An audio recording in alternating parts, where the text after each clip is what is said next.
صلوا عليه وسلموا تسليما حقا ندر الشريف صلي وسلم وبارك على عبدك الرسول الكريم رحمة للعالمين شافي المذنبين سيدنا مولانا نبينا محمد وعلى آله وأهل بيته وأولاده وذريته وأزواجه وأصحابه وأوليائه وأمته أجمعين كما صليت وسلمت وباركت رحمت على سيدنا إبراهيم وعلى آل سيدنا إبراهيم إنك حميد مجيد ও আজান গাছির মাটি রে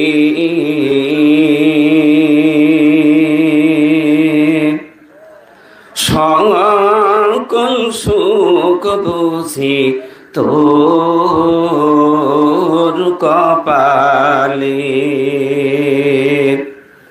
ও আজান গাছির মাটি রে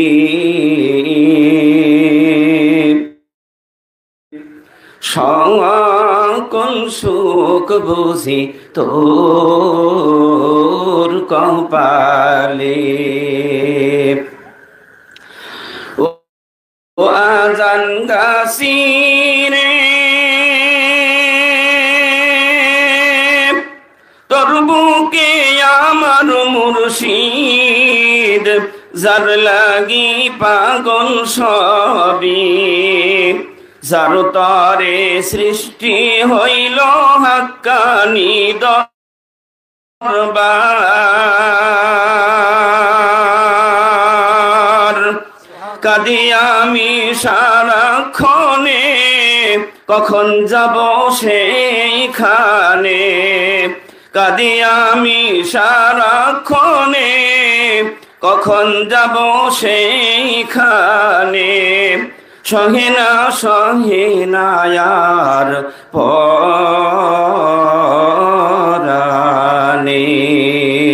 ও আজান গাছির মাটি রে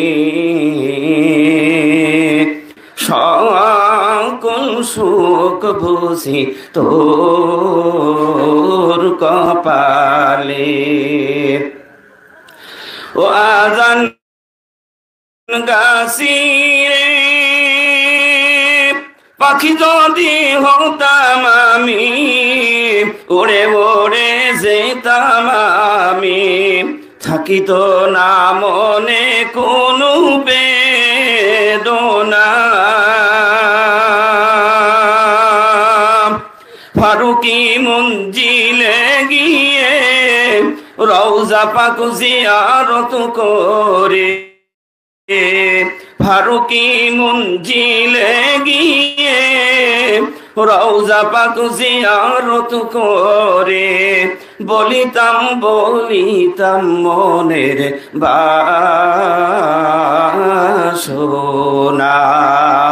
ও আজান গাছির মাটি রে সকল সুখ বুঝি তোর কপালে ও আজান গাছি রে তোর কাছে গেলে আমি কত সুখী হতাম জানি তোরে আমি বোঝাইব কেমনে ওরসে কুল মাহফিলে বসে কোরআনি ওয়াজিফা পড়ে ওরসে কুল মাহফিলে বসে কোরআনি ওয়াজিফা পড়ে বলিতাম মনের বাসনা ও আজান গাছির মাটি রে সকল সুখ বুঝি তোর কপালে। হাক্কানি দরুদ শরীফ। সাল্লি ওয়া সাল্লিম ওয়া বারিক আলা আবদিকার রাসূলিল কারীম রাহমাতাল লিল আলামিন শাফিল মুজনুবিন সাইয়্যিদিনা মাওলানা নবিয়ানা মুহাম্মাদিন ওয়া আলা আলিহি ওয়া আহলি বাইতিহি ওয়া আওলাদিহি যুররিয়াতিহি ওয়া আজওয়াজিহি ওয়া আসহাবিহি ওয়া আউলিয়াইহি ওয়া উম্মতিহি আজমাইন كما صليت وسلمت وباركت رحمت على سيدنا إبراهيم وعلى آل سيدنا إبراهيم إنك حميد مجيد। মুআজ্জাজ মুহতারাম, উপস্থিত উলামায়ে কেরাম, উপস্থিত আছে আমার মুর্শিদের নেক সন্তান দুজন আমাদের মাঝে বসা, সুবহানাল্লাহ বলি। এবং আমার সামনে বসা আছেন দিনদার দরদি ইমানদার মুত্তাকি ভাই ও বাবাজিরা। পর্দার আড়ালে বসা আছে আমার সম্মানিতা অগণিত মা এবং বোনেরা। সকলের প্রতি আবারও দোয়া নেবার জন্য সালাম জানাচ্ছি, আসসালামু আলাইকুম ওয়া রাহমাতুল্লাহি ওয়া বারাকাতুহু। আজকে আমরা যারা এই মজলিস এসেছি এবং বসতে পেরেছি, আপনারা খুশি না বেজার? তো কেন খুশি? এখানে বসলেই জিন্দেগির গুনাহ মাফ হয়ে যাবে, এর প্রমাণ আছে। সুবহানাল্লাহ বলবেন না? জিন্দেগির গুনাহ মাফ হবে, তার কারণ এই মজলিস হলো 1,24,000 পয়গম্বরের মজলিস। এই মজলিস প্যানে নবী মুহাম্মদ রাসূলুল্লাহ সাল্লাল্লাহু আলাইহি ওয়াসাল্লামের মজলিস।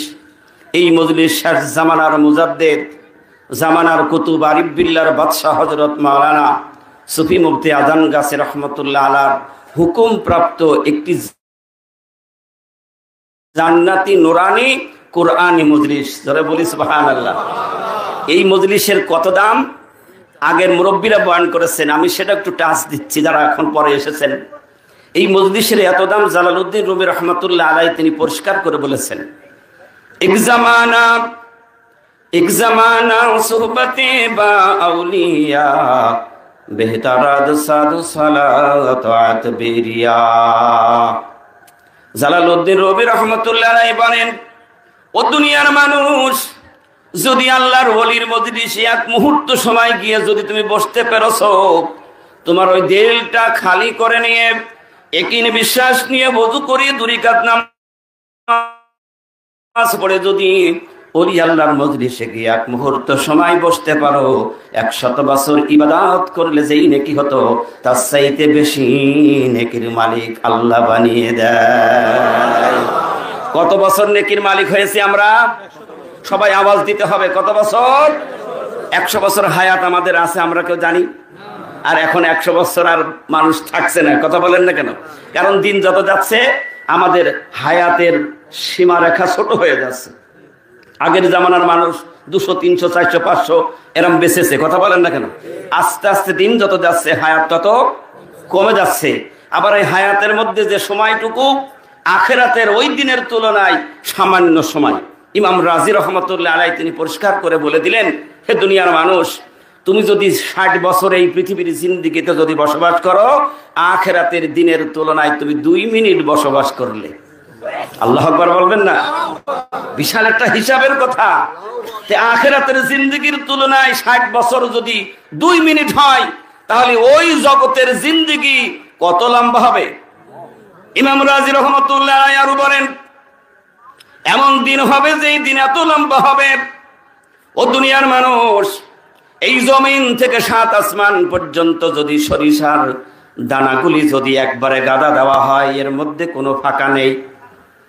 ইমাম রাজি রহমতুল্লাহ আলাইহি বলেন, একেবারে আরশে আযিমের উপর থেকে একজন ছোট্ট পাখি উড়ে এসে একটি দানা মুখে করে তুলে নিয়ে আসমানের উপরে চলে যাবে। 40,000 বছর ওই পাখি ঘুমিয়ে থাকবে। সুবহানাল্লাহ বলবেন না? ওই পাখি 40,000 বছর ঘুম থেকে উঠে আবার আর একটা দানা তুলে নিয়ে যাবে। প্রত্যেকটা দানার ফাঁকে 40,000 বছর করে ওই পাখিটা ঘুমাবে। ইমাম রাজি রহমতুল্লাহ আলাইহি বলেন, ওই পাখিটা একটা দুইটা তিনটা পাঁচটা এরকমের নিতে নিতে সমস্ত সরিষাগুলি আসমানের উপরে তুলে নিয়ে চলে যাবে। ও দুনিয়ার মানুষ, তবু পরকালের জিন্দেগি শেষ হবে না। তাহলে ওই জিন্দেগির জন্য আমার আপনার পুঁজির দরকার বেশি না কম? এই জন্য আল্লাহর ওলি হযরত মাওলানা সুফি মুক্তাদান গাছী রহমাতুল্লাহ আলাইহি তাম দুনিয়ার মানুষদেরকে আখেরাতের পুঁজি বানাবার জন্য ওরসিকুল মাহফিল দিয়েছে। এই মজলিসটা হলো সবার জন্য খুশি, সুবহানাল্লাহ বলবেন না? আর যারা বেঁচে আছে তাদের, যারা চলে গেছে তাদের, সকলের জন্য এই ওরসিকুল মাহফিল হলো খুশির মাহফিল। এর চাইতে বড় নিয়ামত আর আছে? তাহলে এই নিয়ামত, যেখানে আজকের এই দিন আমার নানা ওয়াজ করেছেন যে জান্নাতের বাজার ভেঙে গেলি আর কোরায় করা কিছু যায় না, যায় নাকি? আপনাদের হাসারার বাজার সকালে লাগবে 10টা পর্যন্ত মনে করেন, অথবা মাছের বাজার বেলা 11টার পরে আর থাকবে না, আপনি 12টার পরে গেলে মাছ পাবেন? কথা বলেন না কেন?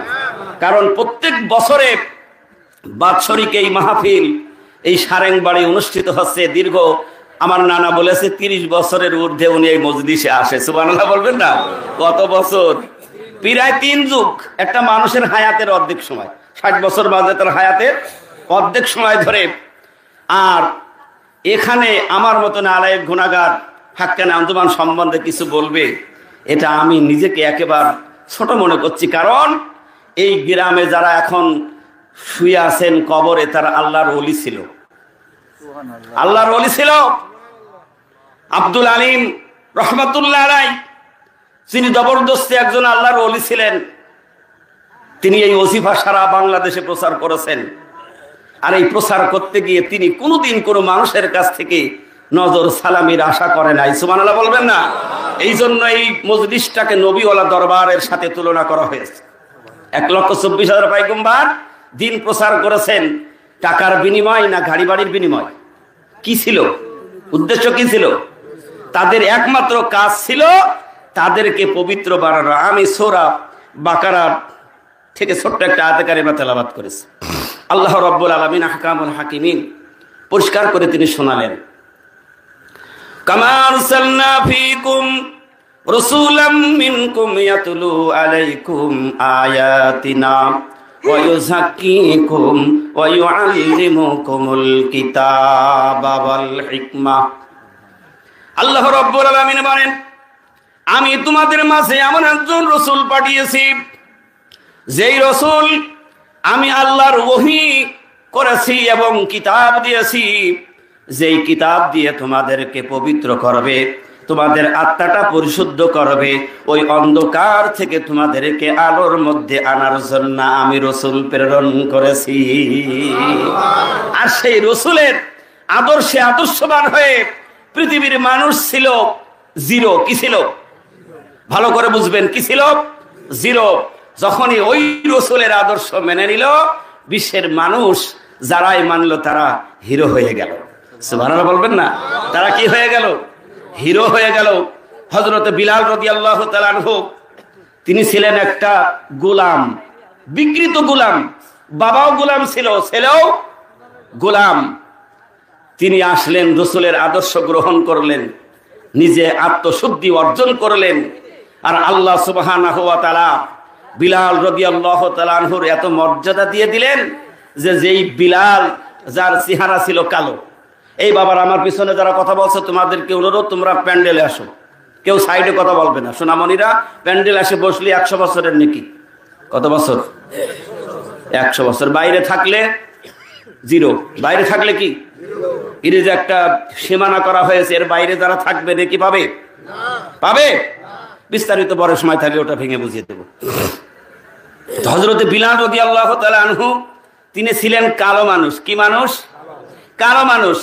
আল্লাহ রাসূল সাল্লাল্লাহু আলাইহি সাল্লাম বলেন যে আল্লাহর কাছে সবচেয়ে প্রিয় কালো মানুষ হলো 3 জন। কয়জন? কয়জন? একজন হলো লুকমানে হাকিম, দ্বিতীয় হলো রাসূলের সাহাবী হযরত বিলাল, আর একজন রাসূলের সাহাবী হলো মুআযা। এই 3 জন কালো হলো আল্লাহর কাছে সবচেয়ে প্রিয়। প্রিয় হওয়ার কারণটা কি? জামানার মুজাদ্দিদ হযরত মাওলানা সুফি মুফতি আজান গাছী রহমাতুল্লাহ আলাইহির সম্বন্ধে যে আলোচনা আপনারা শুনেছেন, এই 4টা পয়েন্ট এর মধ্যে ছিল বিধায় সে পৃথিবীর সবচেয়ে আল্লাহর কাছে হয়ে গেল প্রিয়।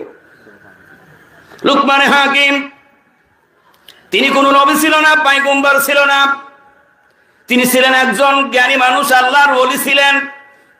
এই লুকমানে হাকিম এমন একটা মজলিসে একদিন জনগণের সামনে বয়ান করছে, 2-3 নয়।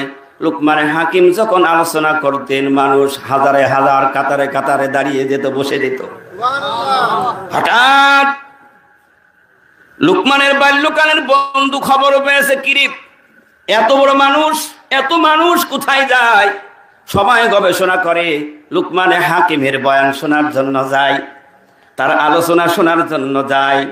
কিন্তু তখনও তিনি ভাবিনি এটা কোন লুকমান, যেই লুকমানের জন্য মানুষ এত পাগল পারা। তিনার মনের মধ্যে কৌতূহল জেগে গেল, দেখি তো আমিও যাই। তিনি আসলেন, আসার পরে দেখলেন এত সুন্দর আলোচনা হচ্ছে, মানুষ মুগ্ধ হয়ে গেছে, মানুষ পাগল পারা হয়ে গেছে। লুকমানের দিকেই শুধু চেয়ে আছে। একটা মানুষ হাঁটা চলা উঠা বসার করে না।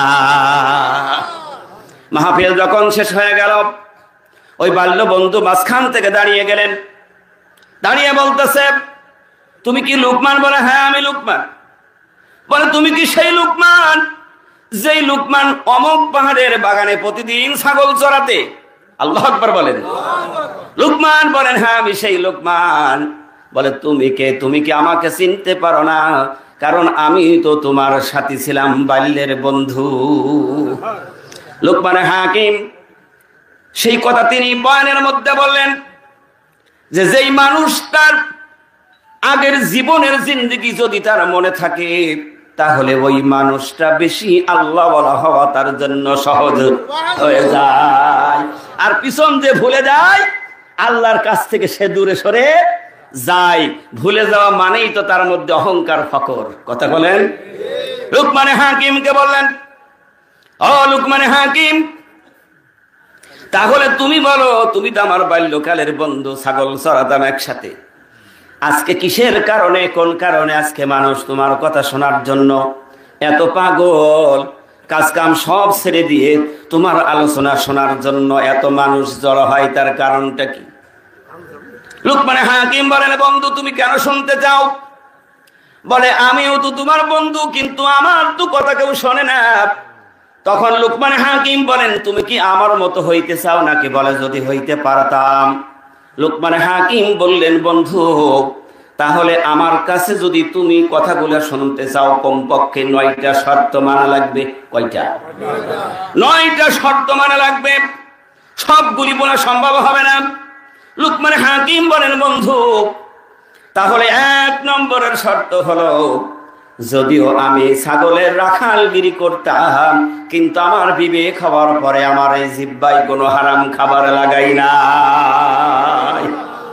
আল্লাহর ওলি যারা, তাদের কাছ থেকে হারাম কোটি কোটি মাইল দূরে পৃথিবী থেকে সরে চলে গিয়েছে।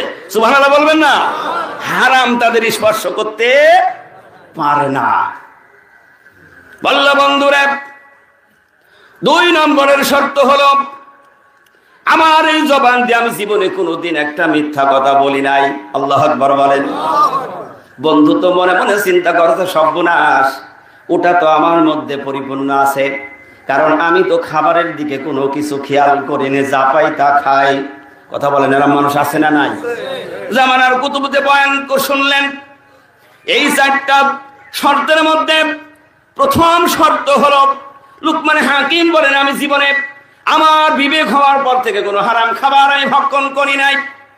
সুফি মুক্তাদান গাছী রহমাতুল্লাহ আলাইহি বলেন, ও দুনিয়ার মানুষ, তোমার সকল ইবাদত যদি তুমি আল্লাহর কাছে করতে চাও, কবুলিয়াত করতে হলে তোমার শর্ত হবে 1 নম্বরে হালাল রুজি। সুবহানাল্লাহ করে বলেন। আর লুকমানে হাকিম তখন বললেন, বন্ধুরে কোন অবস্থায় কোন বিষয় নিয়ে জীবনে আমি কোনোদিন একটা মিথ্যা কথা বলি নাই। বন্ধু সব তার জিন্দেগি মিলাইতেছে। বলো বন্ধু, 3 নম্বরের শর্ত হলো, আমি খামাখা অযথা প্রয়োজন ছাড়া আমার জবান বন্ধ রাখি, আমি কথা বলি না। আল্লাহু আকবার বলেন। জামানার কুতুব আরিফ বিল্লাহর বাদশা হযরত মাওলানা সুফি মুফতি আজম গাছী রহমাতুল্লাহ আলাইহির জীবন জিন্দেগি যদি গবেষণা করেন, ওই লুকমানে হাকিমের মতো করে এক জাররা পরিমাণ রদবদল পাওয়া যাবে না। আপনারা যারা দরবারে গিয়েছেন দেখেছেন আমার মুর্শিদ অযথা কথা বলতে চুপ করে থাকেন। কার ধ্যানে?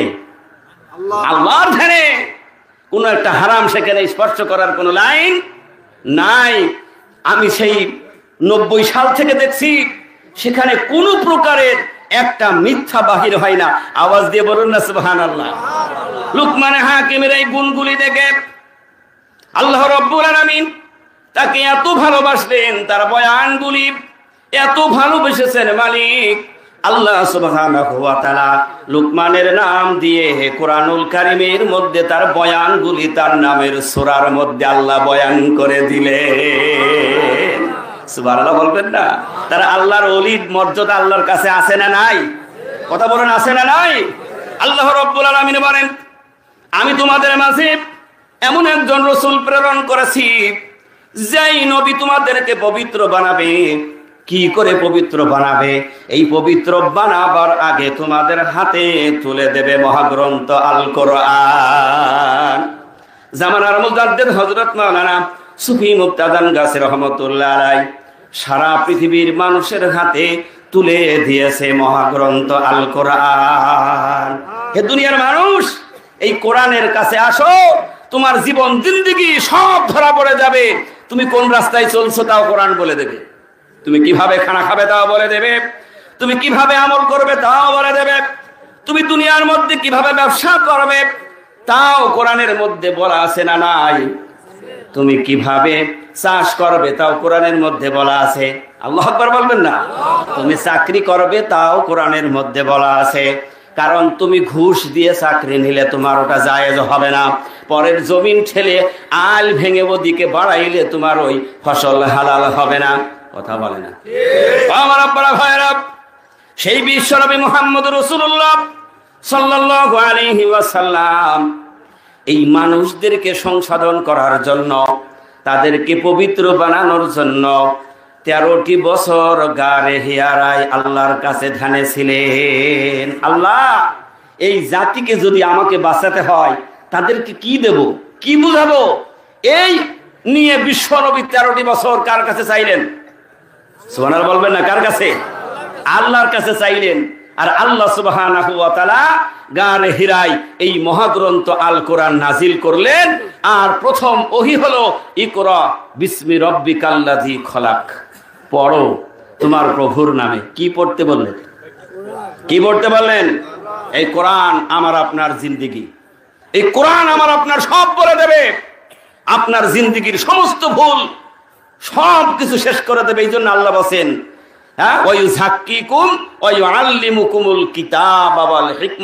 তুমি যদি এই কিতাব তুমি পড়ো, এই কিতাব যদি পড়ো, তোমার আত্মাটাকে আগে পরিশুদ্ধ হয়ে যাবে, তোমার জিন্দেগিটা পরিশুদ্ধ হয়ে যাবে।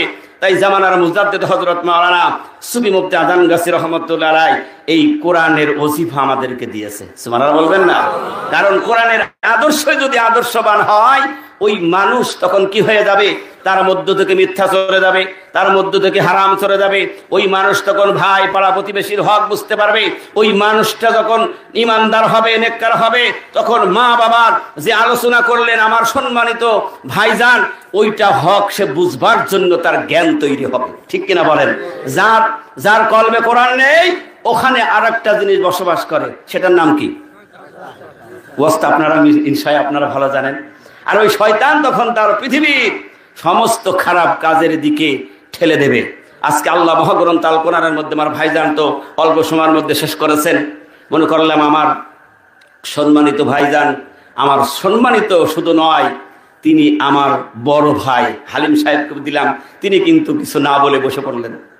তো যাই হোক, এই কোরআন আমার আপনার রাস্তা দেখাবে। কি দেখাবে? সে রাস্তাটা কেমন রাস্তা? আমরা সবাই নামাজে বলি ইহদিনাস সিরাতাল মুস্তাকিম, আল্লাহ সঠিক সরল সোজা রাস্তায় আমাকে চালাও। আমরা সবাই বলি কি বলি না? এর মধ্যে দেখবেন কিছু নামাজি সে মুখে বলে, মানে না। কথা যখন বলছি তার প্রমাণ না দিতে পারলে তো আপনারা মানে ঠেঙাবেন, কথা বলেন। ও বলে মুখে, কিন্তু মানে কত নামাজি আছে নামাজ পড়ে মিথ্যা বলে, কি বলে না? নামাজ পড়ে এসে গান বাজনার পাগল হয়। এরা মুসল্লি আছে না নাই? ও নামাজ পড়ে সুদের কারবার করে, ও ঘুষের কারবার করে, ও অন্যের হক নষ্ট করে, ছেলেরটা মেরে মেয়ের দেয়, মেয়ের হক মেরে ছেলের দিয়ে হতে যায়। এরা মানুষ আছে না নাই? কিন্তু নামাজের মধ্যে বলছে কি, ইহদিনাস সিরাতাল মুস্তাকিম, আল্লাহ সঠিক সরল সোজা রাস্তায় আমাকে চালাও। আল্লাহ রাব্বুল আলামিন বলেন, ও বান্দা, তুমি আমার কাছে এমন একটা রাস্তার সন্ধান চাইলাম, ওই রাস্তার খবর পৃথিবীর কেউ জানবে না, জানে আমি আল্লাহ। বান্দা নামাজের মধ্যে আবার বলছে, আল্লাহ তুমি তো সূরা ফাতিহার মধ্যে জানিয়ে দিয়েছো, সিরাতাল্লাযীনা আন'আমতা আলাইহিম।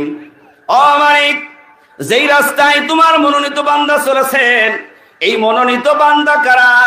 আল্লাহ কোরআনের অন্য জায়গায় সূরা নিসার মধ্যে তার জবাব দিচ্ছেন, মিনান নাবিয়্যিনা ওয়াস সিদ্দিকিনা ওয়াশ শুহাদাই ওয়াস সালিহিন। জোরে বলুন না সুবহানাল্লাহ।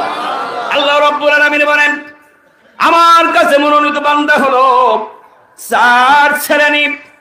এক নম্বরে হলো নবীন, দ্বিতীয় নম্বরে হলো সিদ্দিকিন, তৃতীয় নম্বরে শহীদিন, চতুর্থ নম্বরে হইল সালিহিন। আল্লাহ তাআলা বলেন, আমি মানুষদেরকে পরিশুদ্ধ করার জন্য, জান্নাতি বানানোর জন্য এক নম্বরে পাঠিয়েছি 1,24,000 পয়গম্বর। এবং তারপরে আমি আমার প্রিয় নবী যার উদ্দেশ্য করে আমি জমিন বানাইলাম, সুবহানাল্লাহ বলবেন না? যার উদ্দেশ্য করে আমি আল্লাহ আসমান বানাইলাম, এই পৃথিবীর গাছপালা তরুলতা তোমরা যা দেখছো এবং যা দেখো না, সবগুলি আমি আমার নবী মুহাম্মদুর রাসূলুল্লাহর ওসিলা করে আমি আল্লাহ বানিয়েছি। আল্লাহ রাব্বুল আলামিন কবির ভাষায় কি সুন্দর করে কবিরা বলেন, নবী আমার মুহাম্মদ রে আমার সাথে জড়িত, তোমায় পয়দা না করিলে আসমান জমিন না হইতো। সুবহানাল্লাহ বলবেন না? আপনারা কষ্ট পাচ্ছেন? আল্লাহ বলেন, আমি যদি আমার নবীকে না বানাইতাম, আমি আল্লাহ আসমান জমিন বানাইতাম না, তাহলে ওই নবীর ওসিলায় আমি আপনি মানুষ তৈরি হয়েছি। ঠিক কিনা ধরে বলেন? তাহলে যদি আল্লাহকে পাইতে হয়, তাহলে কাকে পাইতে হবে? সে কথাও আল্লাহ নিজে বয়ান করেছেন।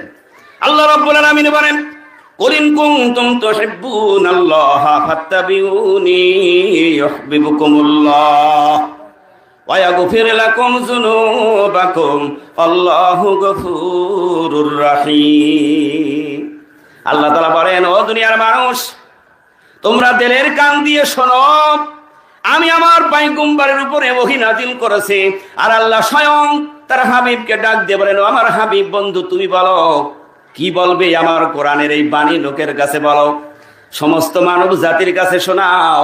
ও দুনিয়ার মানব জাতিকে উদ্দেশ্য করে আল্লাহ বলছেন, হাবিব তুমি ওই কথাগুলি শুনিয়ে দাও, তারা যদি আমি আল্লাহকে পাইতে চায়, তাহলে তারা যেন ইউহিব্বুকুমুল্লাহ আমার হাবিবের অনুসরণ অনুকরণ করে।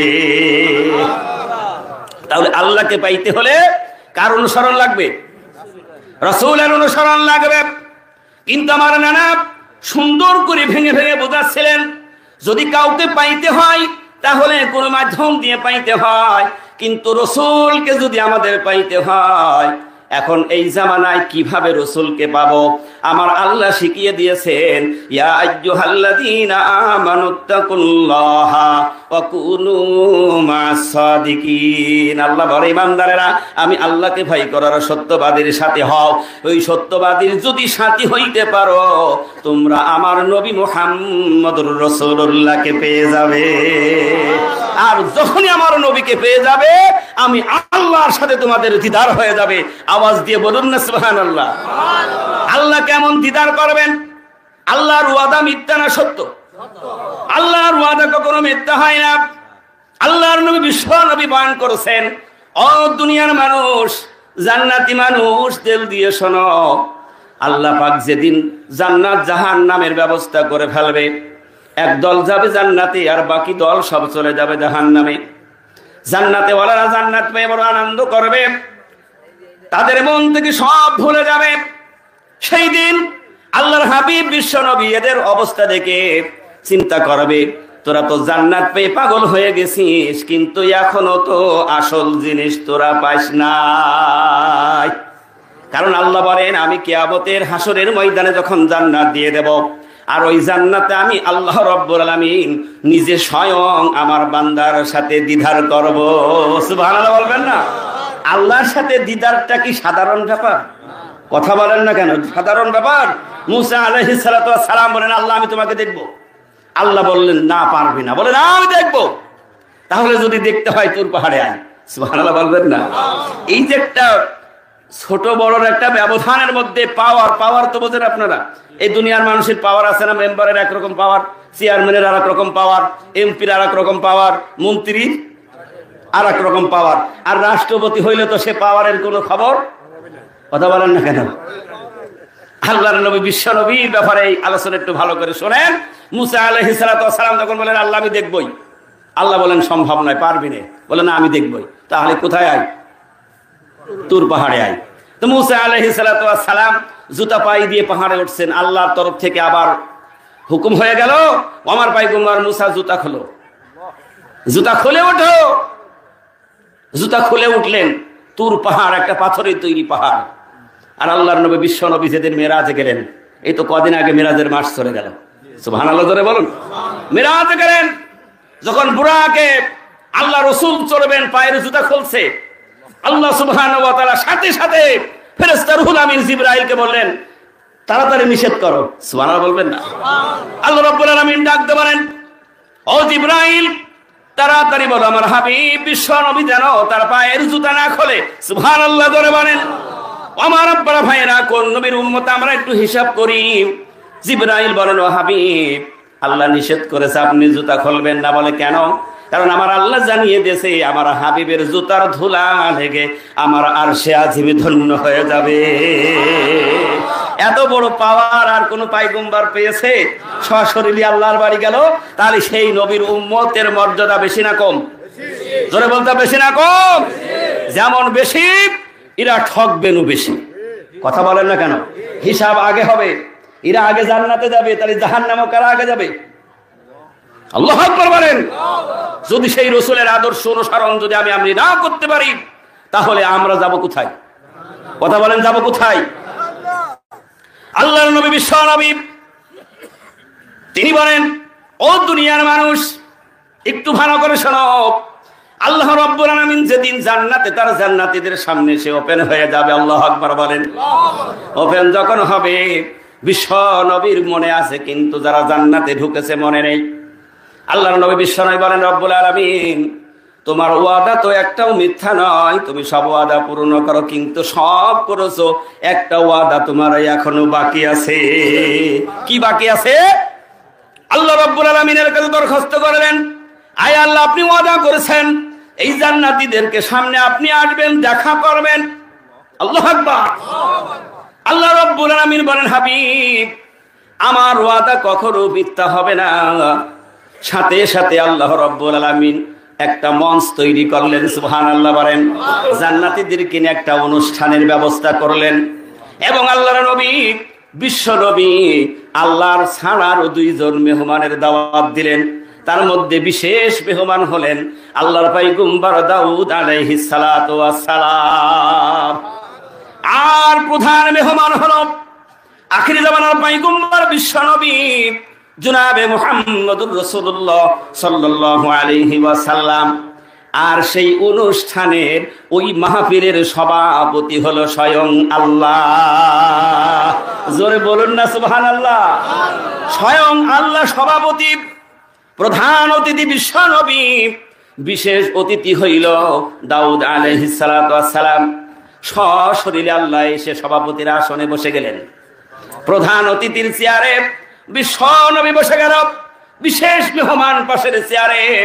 আল্লাহ সুবহানাহু ওয়া তাআলা বান্দার সামনে এবার পরিষ্কার করে বললেন, আজকে তোমাদের মাঝে আমি এমন একটা জিনিস শোনাবো যা আমি আল্লাহ কোন পয়গম্বরের কাছে দিই নাই, যা কোন নবীর উম্মতের কাছে আমি আল্লাহ দিই নাই। সেইটা হলো মহাগ্রন্থ আল কোরআন। জোরে বলুন না সুবহানাল্লাহ। সমাধান চাও যদি জীবনে মরণে, ফিরে চাও খুঁজে নাও চোখ রাখো কোরআনে। সমাধান চাও যদি জীবনে মরণে, ফিরে চাও খুঁজে নাও চোখ রাখো কোরআনে। তবেই পাবে সুখ শান্তির ঠিকানা, তবেই পাবে সুখ শান্তির ঠিকানা, মেনে যদি নাও তুমি মনে প্রাণে। সমাধান চাও যদি জীবনে মরণে, ফিরে চাও খুঁজে নাও চোখ রাখো কোরআনে। সমাধান এ বাণী সকলের নয় শুধু মুমিনের, এ বাণী সকলের নয় শুধু মুমিনের, যারাই চলবে মেনে ফল পাবে কোরআনের। জোরে বলুন না সুবহানাল্লাহ। ঘরে বলো কিবা রাষ্ট্রে বলো, ঘরে বলো কিবা রাষ্ট্রে বলো, অশান্তি দূর করে শান্তি আনে। সমাধান চাও যদি জীবনে মরণে, ফিরে চাও খুঁজে নাও চোখ রাখো কোরআনে। সমাধান সুবহানাল্লাহ বলবেন না? আল্লাহ রাব্বুল আলামিন বলেন, ও জান্নাতীরা রে, আমি ওয়াদা করেছিলাম, তোরা যারা আমার ওয়াদা শুনেছিলি, আজকে তোরা জান্নাতে, আর যারা শোনে নাই আজকে তারা কোথায়? জাহান্নামে। আমি বলেছি তোদের সাথে দেখা হবে। আল্লাহ রাব্বুল আলামিন বলেন, শুধু এমনি দেখা হবে না, আজকে তোদের মধ্যে এমন কিছু নিয়ামত আমি আল্লাহর পক্ষ থেকে শোনানো হবে। আল্লাহু আকবার বলেন। জামানার কুতুবার বিল্লার বাদশা কেন কোরআনের সাথে সম্পর্ক করার জন্য ওজিফা দিলেন, কোরআনী ওজিফা। আল্লাহু আকবার বলবেন না? ও দুনিয়ার মানুষ, তুমি যে পীরের মুরিদ হও না কেন, যে সিলসিলার হও না কেন, এ কোরআন সবার জন্য সমান। শুধু মুসলমানের জন্য না, ইহুদি বলেন, খ্রিস্টান বলেন, পাদ্রী বলেন, জৈন বলেন, সবার জন্যই কোরআন। যে কোরআনের কাছে আসবে সে আল্লাহর বন্ধু হয়ে যাবে। সুবহানাল্লাহ বলবেন না? ইতিহাস দেখুন, রসুলের কাছে যারা এসেছিলেন নেকির বুঝা নিয়ে না গুনার বুঝা, গুনার বুঝা নিয়ে আসছেন, এসে খাঁটি তওবা করেছেন, কোরআন মেনে নিয়েছেন, রসুলের আদর্শ মেনে নিয়েছেন, আর আল্লাহ সুবহানাহু ওয়া তাআলা তাদের জিন্দেগির গুনাহ মাফ করে দিয়ে নবীজি সাথে সাথে বললেন ও আল্লাহর জান্নাতি। সুবহানাল্লাহ বলবেন না? আল্লাহ রাব্বুল আলামিন বলবেন, দাউদ, ও দাউদ রে, আমি তোমার কাছে কোরআন নাজিল করি নাই, কিন্তু আমি আল্লাহ তোমার কণ্ঠ দিয়েছিলাম, এত মিষ্টি কণ্ঠ তোমাকে দিয়েছিলাম। তোমার কাছে যে কিতাব দিয়েছিলাম, তুমি যখন কিতাব পড়তে নদীর মাছ পর্যন্ত উঠে এসে তোমার তেলাওয়াত শুনতো। সুবহানাল্লাহ বলবেন না? ও দাউদ পয়গম্বর, আজকে তোমার ওই কণ্ঠের তেলাওয়াত করো আমার মহাগ্রন্থ কোরআন। দাউদ আলাইহিস সালাতু ওয়াস সালাম সূরা তাহা পাঠ করা শুরু করে দেবে, এত কণ্ঠ সুর বেরোবে, কোরআনের মধুর সুর, জান্নাতীরা মনোমুগ্ধ হয়ে যাবে, আত্মহারা হয়ে যাবে। আল্লাহু আকবার বলেন। এই জান্নাতি কোরআন আমরা শুনতে চাই কি চাইনি? যদি জান্নাতি কোরআন শুনতে চাই, কোরআন গলার মালা বানাইতে হবে। আল্লাহু আকবার বলেন। আর এই কোরআন যারা গলার মালা বানাবে, আল্লাহ বলেন যদি তার কোনো ত্রুটি হয়ে যায়, ভুল হয়ে যায়, এই কোরআনের ওসিলায় আমি আল্লাহ তারে মাফ করে দেব। যেমন দুনিয়ায় একটা মানুষ যদি ছোটখাটো অপরাধ করে, সমাজে বিচার হয়েছে অথবা থানায় কেস হয়েছে, দেখবেন ওই থানার সিআর সাথে ওর সম্পর্ক, কথা বলেন না কেন, অথবা চেয়ারম্যানের সাথে সম্পর্ক। এখন পুলিশ ধরে নিয়ে চলে যাচ্ছে থানার কাছাকাছি, চেয়ারম্যান কি বলছে? হ্যালো, বলে ও আমার লোক, ছেড়ে দেবে না নিয়ে যাবে? কথা বলেন না কেন? আল্লাহ সুবহানাহু ওয়া তাআলা কালাম পাক পাঠিয়েছেন, কিয়ামতের দিন এই কালাম পাক শুধু উড়তে থাকবে। আল্লাহু আকবার বলেন। আল্লাহর কাছে ফরিয়াদ করবে মালিক, আল্লাহ বলবেন যা জান্নাতে চলে যা। ও শুধু বলবে জান্নাতে একা যাব না, আমি তালাশ করি দুনিয়ায় কে আমাকে বন্ধু বানিয়েছে, দুনিয়ায় কে আমাকে আমল করেছে, কে তেলাওয়াত করেছে, কোন বান্দাগুলি আমার তেলাওয়াত করেছে। তোমার ওই বান্দাকে না নিয়ে আমি আজকে জান্নাতে যাব না। জামানার মুজাদ্দিদ হযরত মাওলানা সুফি মুফতি আজান গাছি রহমাতুল্লাহ আলাইহি দুনিয়ার মানুষদেরকে জান্নাতি বানাবার জন্য কোরআনী ওজিফা। আল্লাহু আকবার বলেন। দাউদ আলাইহিস সালামের কণ্ঠের তেলাওয়াত শুনে জান্নাতীরা পাগল পারা হয়ে যাবে। দাউদ আলাইহিস সালামের কণ্ঠের তেলাওয়াত শেষ হবে, আল্লাহর নবী বিশ্ব নবী শুধু অপেক্ষা করেছে কি হুকুম আল্লাহর কাছ থেকে আসে। আল্লাহ রাব্বুল আলামিন বলবেন, ও জান্নাতীরা, আমি আমার নবীর উপরে কোরআন দিয়েছিলাম, আর এই কোরআন বাণী শোনাবার জন্য আমার রাসূল কত বার খেয়েছিল, কত রক্ত ঝরেছে তাইফের ময়দানে। বিশ্ব নবী জুতা পর্যন্ত পার সাথে রক্ত আটকে গেছে। তাইফবাসীরা পাগল বলে বলে পাথর মেরেছিল, নবীজি রক্তাক্ত হয়ে বেহুশ হয়ে গিয়েছে। রুহুল আমিন ফেরেশতা জিবরাইল নাজির হয়ে গেল, এসে ডাক দিয়ে বলেন, ইয়া রাসূলুল্লাহ, হাবিবাল্লাহ, এই তায়েফবাসী আপনাকে চিনতে পারে না, বুঝতে পারে না, আপনার এত কষ্ট আমরা ফেরেশতারা সহ্য করতে পারি না। ইয়া রাসূলুল্লাহ, হাবিবাল্লাহ, শুধু আপনি একটু অনুমতি দেন, যদি একটু হুকুম দেন, এই যে তায়েফের দুই পাহাড়ের মাঝখানে আপনি এখন রক্তাক্ত বেহুশ, দুইটা পাহাড় তুলে নিয়ে তায়েফবাসীকে শেষ করে দেব। সেদিন আল্লাহর নবী, মায়ার নবী, দয়ার নবী কি বলেছিলেন? জিবরাইল, আল্লাহ তো প্রতিশোধ নেওয়ার জন্য আমাকে দুনিয়ায় পাঠাই না। আল্লাহু আকবার বলেন। আল্লাহ আমাকে প্রেরণ করেছে যেই জাতি আল্লাহকে চেনে না, রাসূলকে বোঝে না, তাদের কাছে এই কিতাবের জ্ঞান দিয়ে তাদেরকে আত্মশুদ্ধি করে জান্নাতীওয়ালা বানানোর জন্য। আর তার মধ্যে আমার মালিক আল্লাহ আমার এমন একটা খিতাব দিয়ে পৃথিবীতে পাঠিয়েছেন। আল্লাহ নিজে বলেছেন, ওয়ামা আরসালনাকা ইল্লা রাহমাতাল লিল আলামিন। আওয়াজ দিয়ে বলুন সুবহানাল্লাহ। আপনারা কষ্ট পাচ্ছেন? শেষ করে দেব?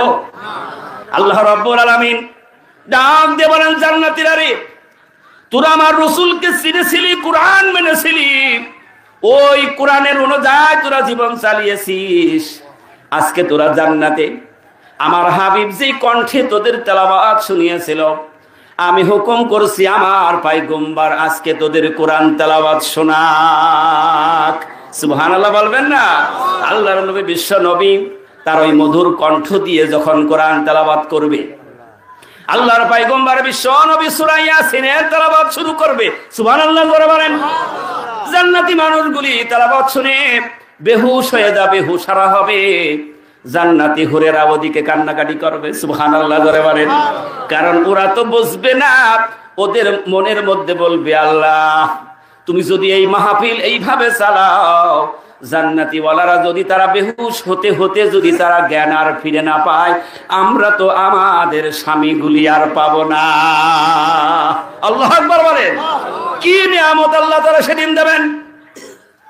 আখির জামানার পয়গম্বর বিশ্ব নবী কোরআনুল কারীম তেলাওয়াত করবে, জান্নাতীরা পাগল হয়ে যাবে। জান্নাতীরা তেলাওয়াত শুনে আরো আফসোস করবে, আল্লাহ কি মধুর তেলাওয়াত নবীর কণ্ঠে শুনতে পেলাম, কিন্তু দুনিয়ায় যদি আরো কোরআনের সাথে সম্পর্ক বেশি করতাম, কোরআন তেলাওয়াত যদি বুঝে বুঝে করতাম, তাহলে আরো আগাইতে পারতাম। অবহেলায় সময় কাটিয়েছি, গল্প করে সময় কাটিয়েছি, পাশা খেলতে খেলতে সময় চলে গেছে। ইমাম রাজি রহমাতুল্লাহ আলাইহি আরো বলেন, ও দুনিয়ার মানুষ, তোমার জীবন আর বরফের জীবন হলো সমান। কথা বলেন না কেন? বরফের যদি একটু রোদের তাপ লাগে, বরফ গলে পানি হয়ে যায়। আর আমার আপনার জীবনের তাপ লাগুক আর না লাগুক, রোদে থাকেন আর এসিতে থাকেন, দালানে থাকেন আর গাছতলায় থাকেন না কেন, বরফের মতো করে কিন্তু আমাদের জীবন ক্ষয়ে যাচ্ছে। ঠিক না বে ঠিক? আল্লাহ রাব্বুল আলামিনের হুকুমে বিশ্ব নবী তেলাওয়াত করবেন। নবীজির তেলাওয়াত শেষ হয়ে যাবে, আল্লাহ বলবেন, ও জান্নাতীরা রে, কিছুক্ষণ আগে আমার দেওয়া কণ্ঠের তেলাওয়াত তোরা শুনলি, কিন্তু তার উপরে আমি কোরআন নাজিল করি নাই। আর এই যে আমার নবী বিশ্ব নবীর উপরে আমি আল্লাহ কোরআন নাজিল করেছি, কিন্তু ওই কণ্ঠ তো আমার নবীদের নয়, আমি দেওয়া কণ্ঠে তারা তেলাওয়াত তোদের শোনালো। ও জান্নাতীরা রে, এখন আমি আল্লাহর কণ্ঠের তেলাওয়াত তোরা শোন। সুবহানাল্লাহ, জোরে বলেন। আল্লাহ রাব্বুল আলামিন সূরা রহমান তেলাওয়াত শুরু করবেন। আর রহমান আল্লামাল কুরআন খলাকাল ইনসানা আল্লামাহুল বায়ান। কিন্তু আল্লাহ সেদিন বলবেন আনির রহমান। সুবহানাল্লাহ, যারা বলেন। ও আমার আব্বারা, ভাইরা, বন্ধুরা, পর্দার মা বোনেরা, এই জন্য এই ক্ষণস্থায়ী জিন্দেগি যদি কোরআনের সাথে সম্পর্ক করতে পারি, তাই জামানার মুজাদ্দিদ হযরত মাওলানা বলেন, দুনিয়ার মানুষ, তুমি যদি ইমানদার হও, ইমানের পরিচয় যদি ইমানের দাবি করো, তাহলে আগে বিনা কাদায় 5 ওয়াক্ত নামাজটা ধরো। নামাজ ছেড়ে দিও। আল্লাহু আকবার। আর নামাজের পরে তোমার ওই কালটাকে যদি আলো বসাইতে চাও, নূর বসাইতে চাও, বেশি বেশি করে কোরআন তেলাওয়াত করো। কোরআনের মধ্য থেকে কিছু মগজ বেছে বেছে চিন্তা গবেষণা করে করে জামানার মুজাদ্দিদ হযরত মাওলানা সুফি মুক্তাদার গাছী রাহমাতুল্লাহ আলাইহি দেখলেন, দুনিয়ার মানুষ তো সব ব্যস্ত। যেমন আজকে দেখেন 9টা পর্যন্ত মাহফিলে লোক নিছিল না। কথা বলেন না কেন? সবাই ব্যস্ততার মধ্যে ছিল কি ছিল না? তাহলে রাতেও ব্যস্ত, দিনেও ব্যস্ত। এই যে ব্যস্ততার মধ্যে যদি এই নূর পেতে হয়, চিন্তা গবেষণা করে তিনি কি দিলেন? কোরআনে ওজিফা দিলেন, ছোট্ট ওজিফা। প্রথম যেই সূরাটা দিলেন সেই সূরাটা হলো সূরাতুল ফাতিহা। একটা সহজ সরল একটা সূরা। নামাজি বেনামাজি অনেকেই এটার মুখস্থ আছে না নাই? কিন্তু এটা সূরা ফাতিহা শুধু নয়, আল্লাহ তাআলা বললেন এটা ফাতিহা না, এটা হলো মহাকুরআন। কি কোরআন? মহাকুরআন। আল্লাহ আমি 7 আয়াত বিশিষ্ট মহাকুরআন দিলাম বারবার তেলাওয়াতের জন্য। জোরে বলুন না সুবহানাল্লাহ। এই জন্য এই যে বয়ানগুলি হচ্ছে, এগুলি শুধু পুরুষের না মহিলাদেরও? ইবাদতের সকলের কি? কথা বলেন না কেন? সকলের সমান। কিন্তু পুরুষের চাইতে মহিলার সহজ কোন জায়গায়? রুজি রুটিতে। কথা বলেন না কেন? মহিলাদের রুজি রুটির কাছে সহজ, কিন্তু এই ডিজিটাল এসে সমান অধিকার আদায় করতে গিয়ে এরাও আমার মনে হয় ধরা খাবে। কথা বলেন না কেন? যেমন আগে ছোটবেলায় শুনতাম লোন নিতে হলে জমির দলিল লাগতো। কি মুরব্বীরা আপনারা বলেন? ব্যাংকে টাকা নিতে হলে কি লাগতো? জমির দলিল লাগে। রাগ করবেন না, কষ্ট করবেন না। আর এখন একটা বউ থাকলে হয়। কথা বলেন না কেন? রাগ করলে কিছু করার নেই। এখন কি থাকবে? কারণ ডিজিটাল ব্যাংক হয়েছে। সুদ মানুষের মধ্যে বিস্তার করার জন্য আশা, নৈরাশা, এটা সেটা, হাবি জাবি। কথা বলেন না কেন? কিন্তু পুরুষের দেয় না, দেয় কারে? আমার মারা যারা আছেন পায়ের উপরে হাত রেখে বলছি, মা এই ডিউটি তোমার নয়, তোমার ডিউটি আল্লাহ রাসূল বিশ্বনবী বলেছেন মহিলাদের ডিউটি হলো 4টা। কয়টা? কয়টা? আমি প্রায় গুছিয়ে নিয়ে আসছি। আমার মাদের কিছু কথা না বললে আমার মনের মধ্যে শান্তি হচ্ছে না। অনেক মারা এসেছেন, আপনাদের কষ্ট পাচ্ছেন। আরে বাবা, ওরা বাঁচলে আপনারা জান্নাতি। কথা বলেন না কেন? ওরা যদি বাঁচে আমরা কি জান্নাতি? একটা ভালো মা পারে একটা ভালো সন্তান দিতে। কথা বলে না? আপনি ইতিহাস দেখেন, যত আল্লাহর ওলি এসেছেন মারা সব নেককার, আল্লাহর জান্নাতি। সুবহানাল্লাহ বলবেন না? মারা সব কি জান্নাতি। আর যে মার মধ্যে এই 4টা গুণ নেই, সেই মার হবে ডিপজল। কি হবে? সালমান শাহ। ও রাগ করলে আমার বাবার কিছু আসে যায়। ওর নাম তো, ওর নাম তো কত লোকের আছে, নেই না? কথা নেই? সালমান শাহ কি খালি একজন? আর আরো আছে না নাই? ডিপজল আরো থাকতে পারে কি পারে না? কিন্তু তারপরও নাম রাখবেন কোরআনের সাথে সম্পর্ক করে। ওই নাট বল্টু রেখে লাভ হবে না। কথা বলেন না? নাট বল্টু লাগলে নাম হবে? নামের বদলত আল্লাহ তাআলা কিয়ামতের দিন মাফ করবেন, যে আমার বন্ধুর নামটা পছন্দ করেছে, এই ওসিলায় আমি তোর মাফ করে দিলাম। যা। আল্লাহ রাব্বুল আলামিন বলেন, নারীদের এক জায়গায় আমি আল্লাহ সহজ করলাম, সেইটা হলো রুজি রুটি। কিন্তু ডিজিটাল যুগ পেয়ে সমান অধিকার সে মা, তুমি নিজে ইচ্ছা করে মরার জন্য ঝাঁপ দিলা সুদের ব্যাংকে। স্বামীরে বলা, চিন্তা করো না, পাশের সলি মধ্যে একতলার ছাদ দেশে তুমি পুতা করো, ছাদের ব্যবস্থা আমি করছি। ওই যে আশার কাছে যাব। কার কাছে? মা চলে গেল, 2 লাখ 5 লাখ মাকে মেরে দিল। কথা বলেন না কেন? কিন্তু পুরুষ যদি সারাদিন ওই ব্যাংকে দাঁড়িয়ে থাকে, বলে না তোর হবে না। তার কারণ এটাই চক্রান্ত হলো, শয়তানি চক্রান্ত। কারণ যারা থাকবে ঘরে তাদের মাঠে নামানোর জন্য এটা শয়তানি পাই তারা। ঠিক কিনা জোরে বলো আমার আব্বারা ভাইরা। আল্লাহ রাব্বুল আলামিন বলেন, রাসূলের উপরে আল্লাহ তাআলা হুকুম করলেন, বয়ান শোনাও। নারীরা 4টা কাজ করবে। 1 নম্বরের কাজ হলো তাদের সতীত্বকে হেফাজত করবে, পর্দা করবে। যে নারীর পর্দা নেই, তার সতীত্ব হেফাজত নাই, ওই নারীর নামাজও নাই, রোজাও নাই, ওই নারীর তেলাওয়াত দরবারে কবুল হবে না। আর যেই পুরুষের হালাল রুজি রুটি নাই, ওই পুরুষের কোনো ইবাদত আল্লাহর দরবারে কবুল হবে না। আল্লাহ রাসূল বলেন, নারীরা যদি 4টা কাজ করে, 1 নম্বরে সে পর্দা করবে, তার সতীত্ব হেফাজত করবে। পর্দা কেমন ভাবে করবে আল্লাহ রাসূল তার বয়ান করেছেন। নবীজির কাছে একদিন 2জন স্ত্রী বসে আছে। কয়জন? 2জন। একজন হলো উম্মে সালমা, আর একজন উম্মে মাইমানা। আল্লাহ রাসূলের কাছে খেদমতে বসে আছে, নবীজির সাথে গল্প হচ্ছে, কথা হচ্ছে। হঠাৎ দূর থেকে লাঠি ভর দিয়ে টুকাতে টুকাতে একজন সাহাবী আসছে। এই সাহাবীর নাম হলো আব্দুল্লাহ ইবনে মাকতুম, অন্ধ।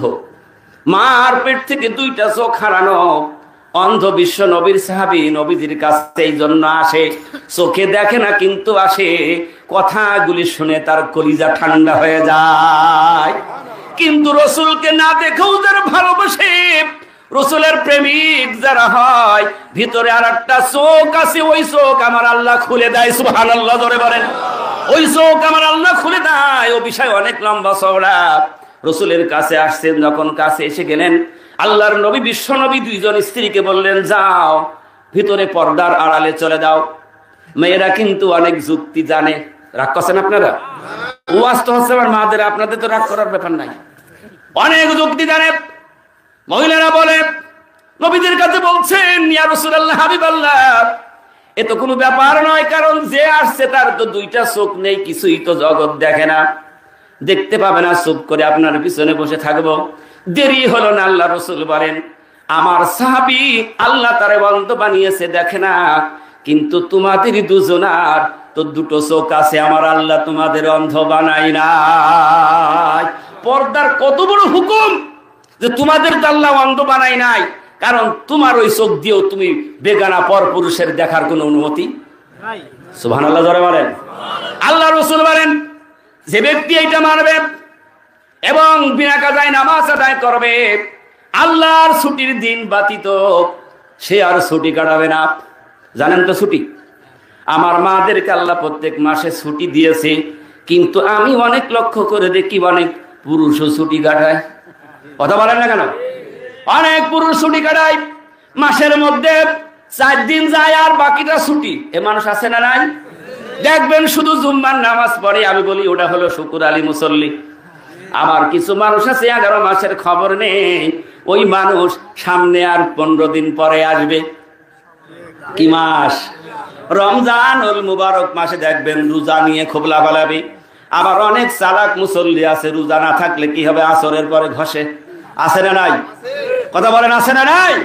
আসরের পরে ঘষে।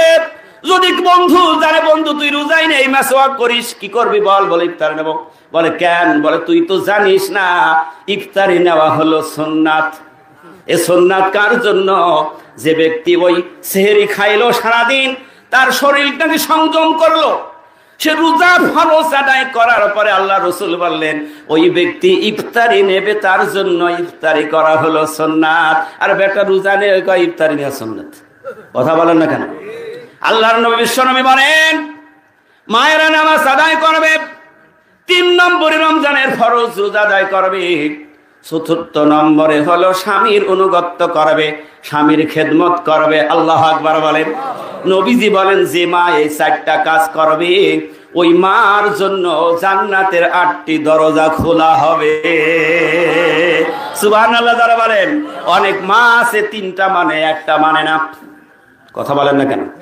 3টা মানে, 4 নম্বর মানে না। অনেক মা আছে রাখবেন, স্বামীর সব মানে, কিন্তু স্বামীর সাথে ঝগড়া করে, স্বামীকে অনেক ছোট মনে করে।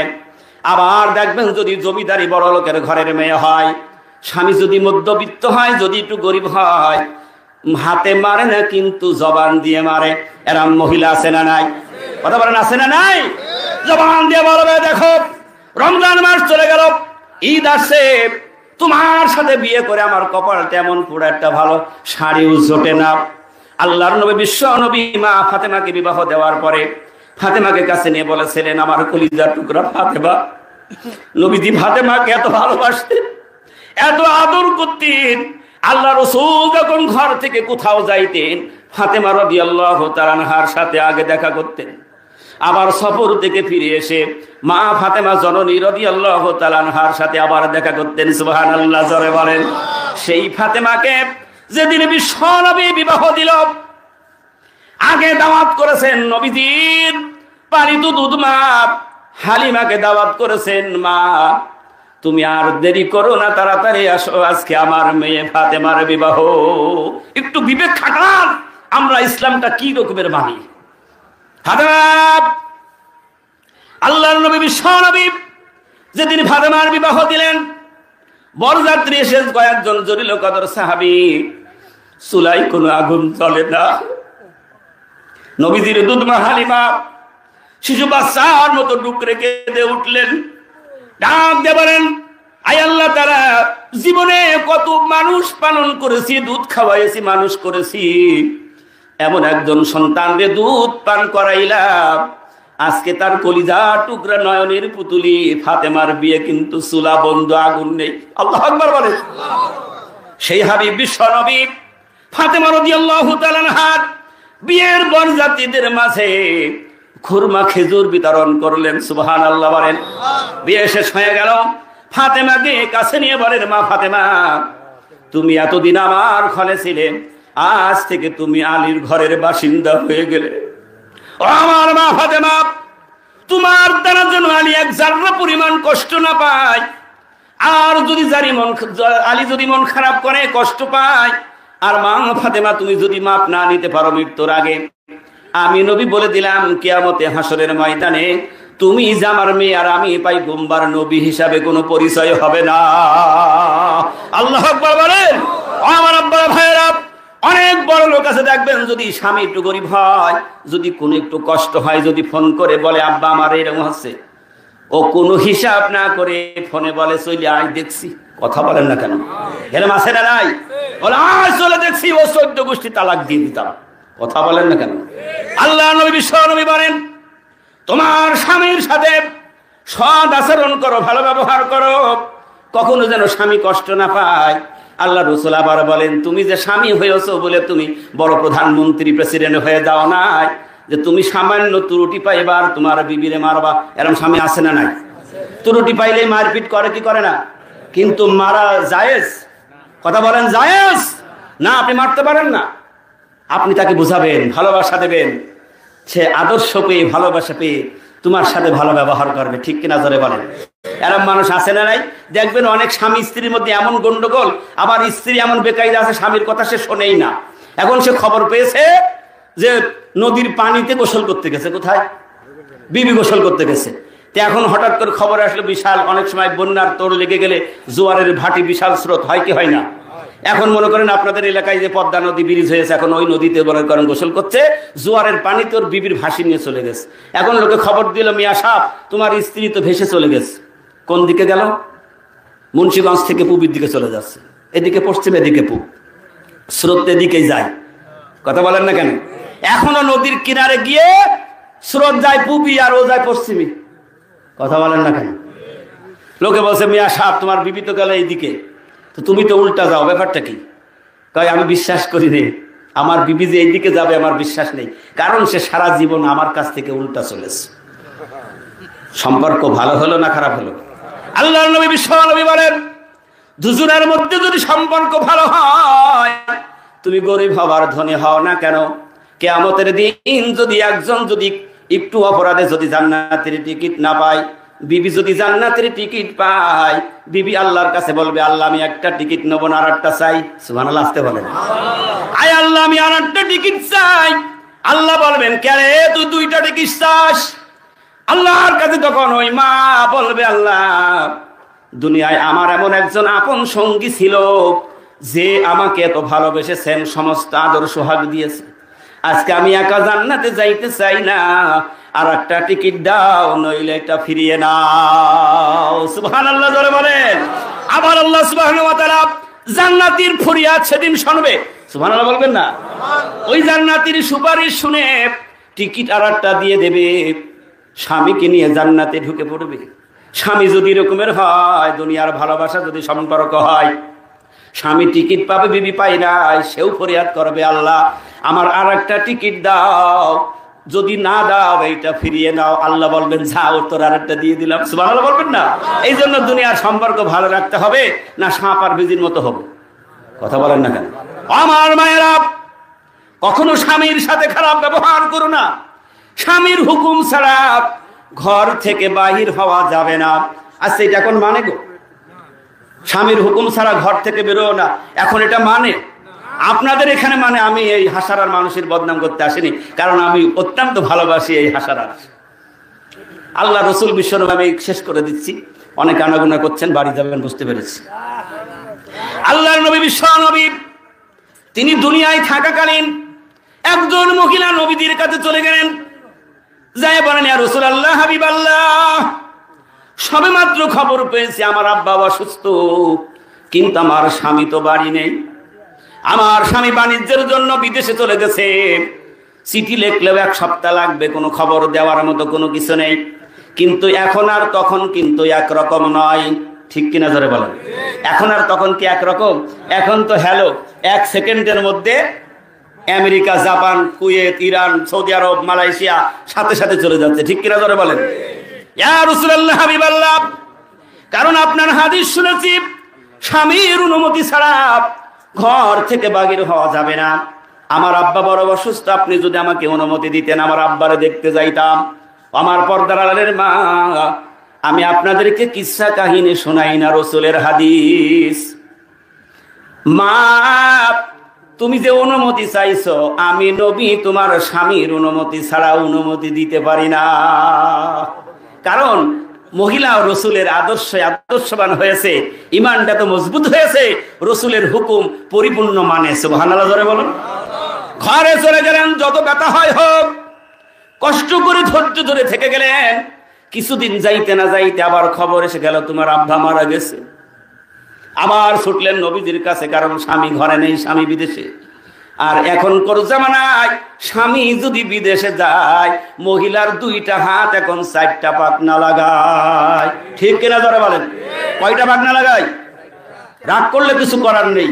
আগে বাজার চিনতো না, শহরের খবর জানতো না, আর এখন রাজধানী ভানি ট্যাগ নিয়ে দৌড়ায়।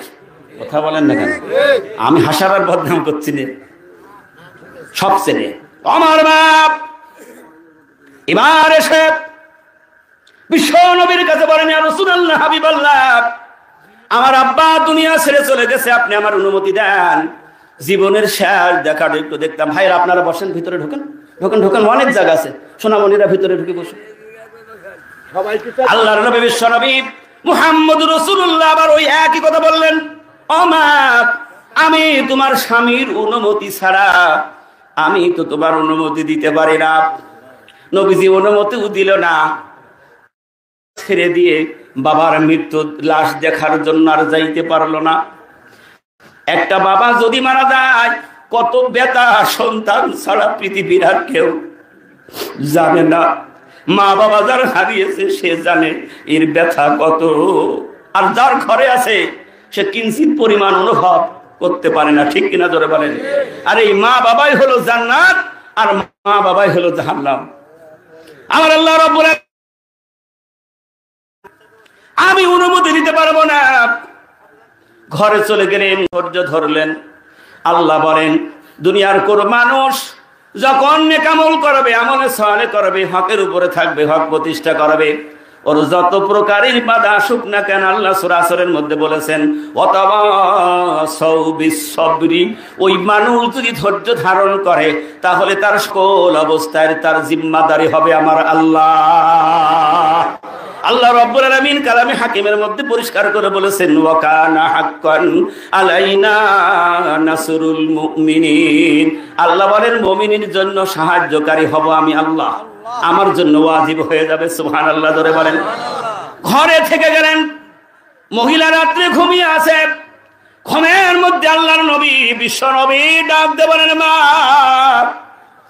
আজকে তুমি এমন একটা কাজ করেছো যেই কাজের বিনিময় আমার আল্লাহ সুবহানাহু ওয়া তাআলা তোমার বাবার জিন্দেগীর সমস্ত গুনাহ আমার আল্লাহ মাফ করে দিয়েছে।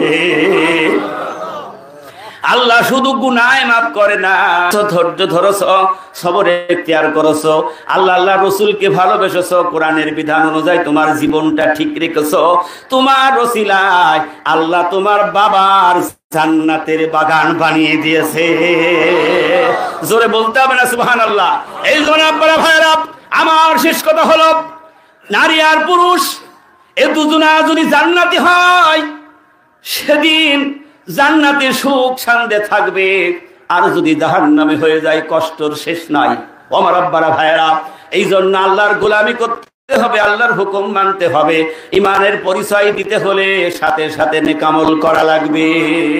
এই জন্য আমার মা বাবা যারা, আমার ভাইজান মায়ের কথা বলতে গিয়ে সেই ইতিহাসটা কিছু একটু কিঞ্চিত বলেছেন। আমার মুর্শিদের সেই সন্তান তিনি আমাদের মাঝে এসেছেন, আজকে আমাদের জন্য বলন্দ নসিব। সুবহানাল্লাহ বলবেন না? আরে বাবা, খুঁজে পাওয়া যায় না, অটোমেটিক আজকে মজলিসে হাজির। আল্লাহু আকবার বলেন। এই জন্য পিতা মাতা এমন একটা গুরুজন, আমি এই কথাটা বলে আমি আলোচনা শেষ করতে, আপনারা কষ্ট পাবেন? আর কষ্ট পাইলে কি করে? বছরে একদিন আসেন, আপনারা আসছেন তো রাত 9টার পরে, তো আবার ছুটি দেবো কখন? আল্লাহ রাব্বুল আলামিন মহাগ্রন্থ আল কোরআনের মধ্যে মা বাবার ব্যাপারে বলেছেন। অনেক মা বাবা কষ্টের মধ্যে থাকে, কোন মা বাবা সন্তানের কারণে, কোন মা বাবা পুত্রবধূর কারণে, কথা বলে না কেন? এরকম আছে না নাই? কোন মা বাবা পুত্রবধূ না চিনলে ওই ছেলের বউ, কথা বলেন না কেন? এর দ্বারাও কষ্ট পায়, শ্বশুর শাশুড়িরে কষ্ট দেয়, আর মানুষ হাসারার মধ্যে খুঁজে পাওয়া যাবে না। আমার কি কয়, আমার আব্বারা ভাইরা, আল্লাহ পাক মহাগ্রন্থ আল কোরআনে কি পরিষ্কার করে বলেন, ওয়াকাদা রাব্বুকা আল্লা তা'বুদু ইল্লা ইয়াহু ওয়া বিল ওয়ালিদাইনি ইহসানা। আল্লাহ পরিষ্কার করে ডাক দিলেন, ও দুনিয়ার মানব গোষ্ঠীরে দেব লাগাও, কান লাগাও, কোরআনের দিকে। কোরআন পড়ো। কি পড়ো? কোরআন পড়ো, তোমার সব জ্ঞান চক্ষু খুলে যাবে। আল্লাহ বলেন, তোমরা আমার গোলামি করো, আমাকে ভয় করো, এবং তোমার পিতামাতার গোলামি করো, পিতামাতাকেও ভয় করো। আল্লাহ আকবার বলবেন না? তাহলে আল্লাহর হুকুম মানতে হবে, মা বাবার হুকুমও মানা লাগবে। মা বাবা যদি বেজার হয়, তুমি যদি কাবার ইমাম হও, জান্নাত কিসমতে হবে না। এ বয়ান করে গেলেন আখিরি জামানার পয়গম্বর বিশ্ব নবী। সুবহানাল্লাহ বলেন। তাহলে মা বাবার সাথে ভালো ব্যবহার করা লাগবে কি লাগবে না? আর মা বাবা যদি সন্তানের জন্য দোয়া করে, বিদ্যুতের গতির চাইতে 1000 গুণ গতিতে দোয়া কবুল হয়ে যাবে, আর ওই সন্তানের তকদির পরিবর্তন হয়ে যাবে। আওয়াজ দিয়ে বলুন না সুবহানাল্লাহ। আল্লাহ রাসূল যখন বয়ান করছেন, বুড়ো বুড়ো সাহাবায়ে কেরাম কেঁদে পাগল হয়ে যাচ্ছে, যে অনেক বেয়াদবি হয়ে গেছে, মা বাবার সাথে অনেক খারাপ আচরণ হয়ে গেছে, এখন মা বাবা দুজন হারিয়ে গেছে, হাওমাও করে কামছে। আল্লাহ রাসূল কি বললেন? আল্লাহর নবী বিশ্বনবী বলেন, আমার সাহাবারা, মন খারাপ করার কিছু নাই, ভুল হতে পারে, ক্ষমা করার জন্য আল্লাহ রেডি। সুবহানাল্লাহ জোরে বলেন। আমার সাহাবারা, তোমরা যদি জুম্মার দিন পেয়ে যাও, জুম্মার দিন কবরের পাশে চলে গিয়ে দাঁড়াবে, সূরা ফাতিহা পড়বে, সূরা ইখলাস, ফালাক, নাস পড়বে, দরুদ পাঠ করবে, দুটো হাত তুলে মা বাবার জন্য এইভাবে ডাকবে, রব্বির হামহুমা কামা রব্বায়ানি সগীরা। এই আয়াতের অর্থ, আল্লাহ আমার মা বাবা আমাকে শৈশবে যেভাবে লালন পালন করেছে, কত কষ্ট করেছে, এই কষ্টের কথা কিন্তু বাবার চাইতে মা বেশি জানে। ঠিক কিনা জোরে বলেন? এই জন্য বাবার চাইতে মায়ের হক আল্লাহ রাসূল বলেন 3 গুণ বেশি। কয় গুণ? মায়ের হক 3 গুণ বেশি। মা জানে কত কষ্ট একটা সন্তানকে মানুষ করতে। মা যখন গর্ভে সন্তান ধারণ করে, ভালো পেট ভরে খাবার খাইতে পারে না, রাতে বিছানায় ঠিক মতো ঘুমাতে পারে না। ও যখন পেটের মধ্যে লড়াচড়া করে, লাথি মারে, মার পেটের ব্যথা যখন উঠে যায়, একবার দরজার কাছে যায়, আর একবার জানালা ধরে দাঁড়ায়, দুনিয়ার সব মানুষ ঘুমানো রাতে, গভীর রাতে মা উঠে একবার পেটে হাত দেয়, আবার চিন্তা করে আমি যদি অস্থির হয়ে যাই তাহলে আমি তো দুনিয়ায় মা ডাক শুনতে পাবো না। কত ধৈর্য ধরে একটা সন্তানের জন্য মা। আল্লাহর নবী বিশ্বনবী বলেন একটা সন্তান পৃথিবীতে আসা পর্যন্ত মার কলিজার মধ্যে সন্তান ৮০,০০০ বার লাথি মারে। এমন দয়ার মা, ও সন্তান যত মারে মা খুশি হয়। ও যদি নড়াচড়া না করে, লাথি না দেয়, মার মন খারাপ হয়। কথা বলেন না কেন? মা ডাক্তারের কাছে যায়, বয়স্ক মুরব্বীর কাছে গিয়ে সব ঘটনা বলে, আজকে দুদিন নড়ে না কেন? আর মা যত লাথি মারে, আল্লাহ নবী বিশ্বনবী বলেন মার কলিজায় যে জায়গায় ছিল, সন্তানের মা হওয়ার কারণে লাথি খাইতে খাইতে কলিজাটা আরো 3 ইঞ্চি উপরে উঠে গেল। আল্লাহ নবী বিশ্বনবী বলেন দুনিয়ার মাপ, মা কেমন মাপ। ডেলিভারির সময় কত মা মারা যায়, কত মা যখন ক্লিনিকে যায়, হাসপাতালে যায়, স্বামীর কাছে ক্ষমা চায়, মা বাবার কাছে মাফ চায়, প্রতিবেশীর কাছে ক্ষমা চায়, আর বলে তোরা মাফ করে দিস, আমি বাঁচি কি মরে যাই, আমার কোনো জীবনের নিরাপদ নাই। কত মা মারা যায়। কথা বলেন না কেন? সন্তান এত কষ্টের মধ্যে ডেলিভারি হয়ে গেল, মা তার 2টো হাত বাড়িয়ে দেয় আর বলে দে আমার হাতে দে। প্রতিবেশী বলে এখনো রক্তে ভেজা রয়েছে, এই মাত্র তুমি অনেক কথা বললে আর হাত বাড়াও, সন্তানটা নিতে চাও, তার কারণটা কি?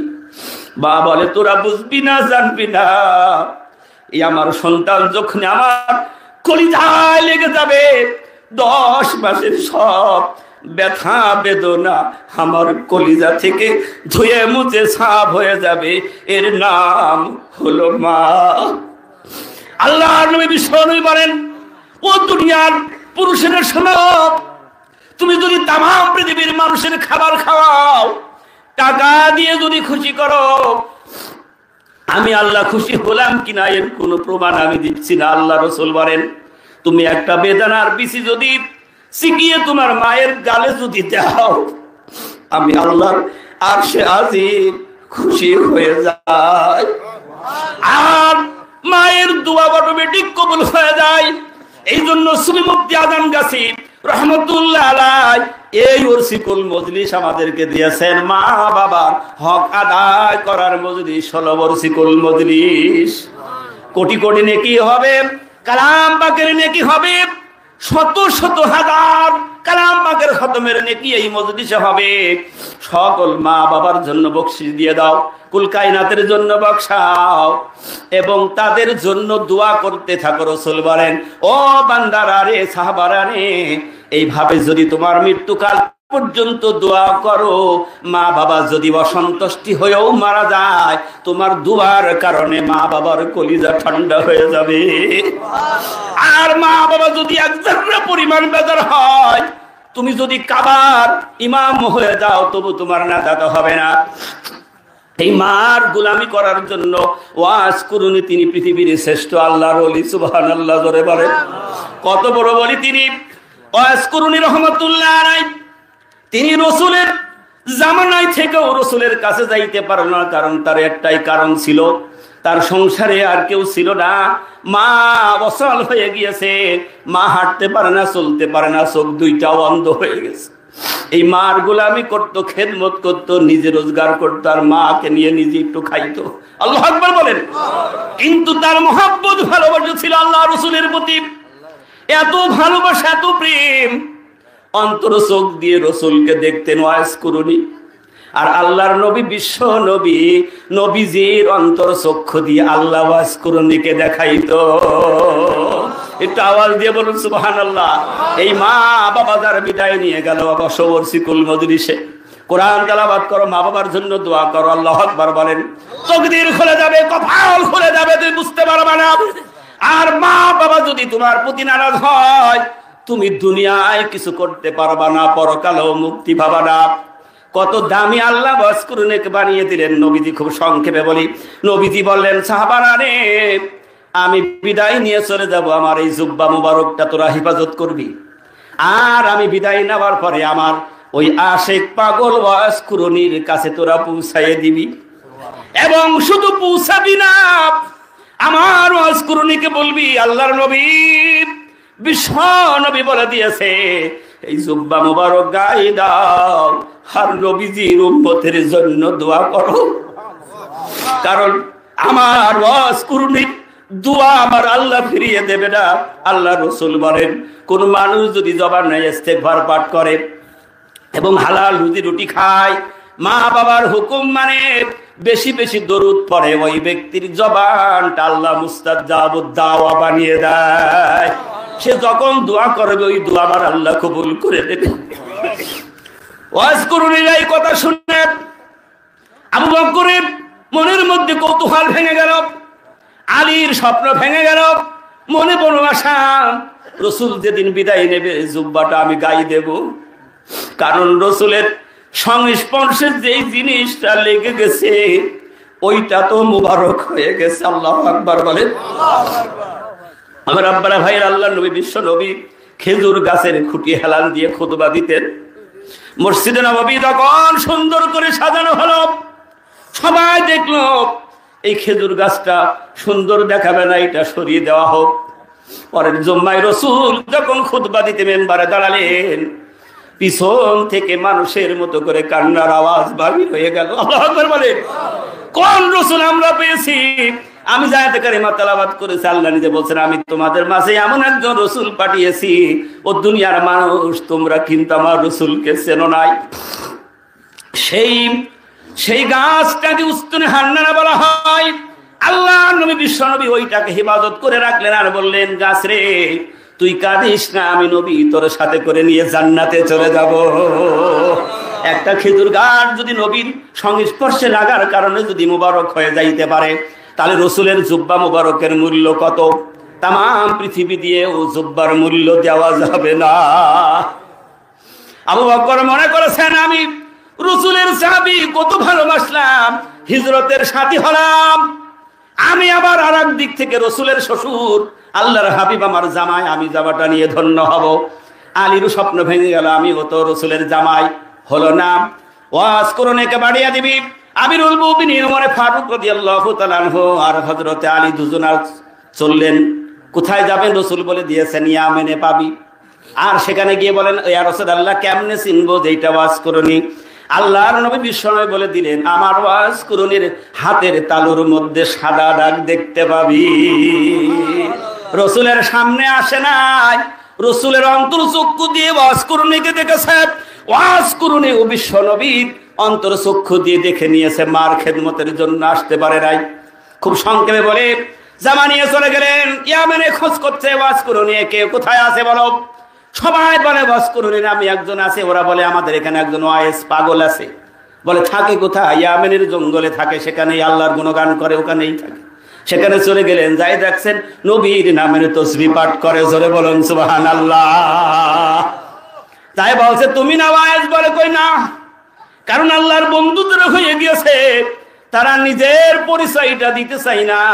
তাই মুর্শিদের জবানে বয়ানের মধ্যে শুনেছি, বুজুর্গি কি নেহি হামকো জরুরত, গুলাম আপনা বানা হামকো খুদায়া।